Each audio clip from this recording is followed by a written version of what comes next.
பெரும் அதிர்ச்சியை ஏற்படுத்தியிருக்கும் வியட்நாம் படகு விபத்தில் பழனியைச் சேர்ந்த முருகப்பிரபு என்பவரும் பலியாகியிருக்கிறார் என்ற ஒரு தகவல் கிடைத்திருக்கக்கூடிய நிலையில் அவருடைய உடலை இங்கு இந்தியா கொண்டு வர உறுதியளிக்கப்பட்டிருக்கிறது. உறவினர்களிடம் பேசும்போது வருவாய்த்துறை அதிகாரிகள் இந்த உறுதியை அவர்களுக்கு அளித்திருக்கிறார்கள் என்ற முக்கிய செய்தியை நாம் பார்க்கிறோம்.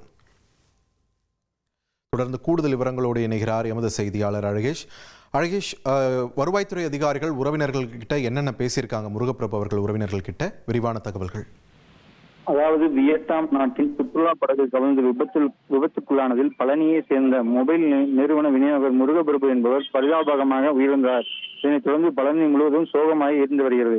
பழனியில் உள்ள அவரது இல்லத்திற்கு சென்ற வருவாய்த்துறை அதிகாரிகள் மற்றும் போலீசார் விசாரணை மேற்கொண்டு அவரது இருப்பிடத்தை உறுதி செய்தனர். பின்னர் முருகப்பிரபுவின் உறவினர்களிடம் உடலை தாயகம் கொண்டு வர மாவட்ட நிர்வாகம் சார்பில் மாவட்ட ஆட்சியர் உரிய நடவடிக்கைகள் எடுக்கப்படும் என உறவினர்களிடம் அதிகாரிகளிடம் உறுதியளித்துள்ளார். மேலும் திண்டுக்கல் மாவட்டம் பழனி இடுமன் கோயில் பின்புறம் பைபாஸில் உள்ள அவரது குடியிருப்பில் அரசு அதிகாரிகள், போலீசார் மற்றும் உறவினர்கள் தற்போது குவிந்து வருகின்றனர். மேலும் வியட்நாமிலிருந்து அவரை அழைத்து செல்வது கொண்டு வருவதற்காக முதல்கட்ட பணிகளை மேற்கொண்டுள்ளதாகவும் அதிகாரிகள் தற்போது தெரிவித்துள்ளனர்.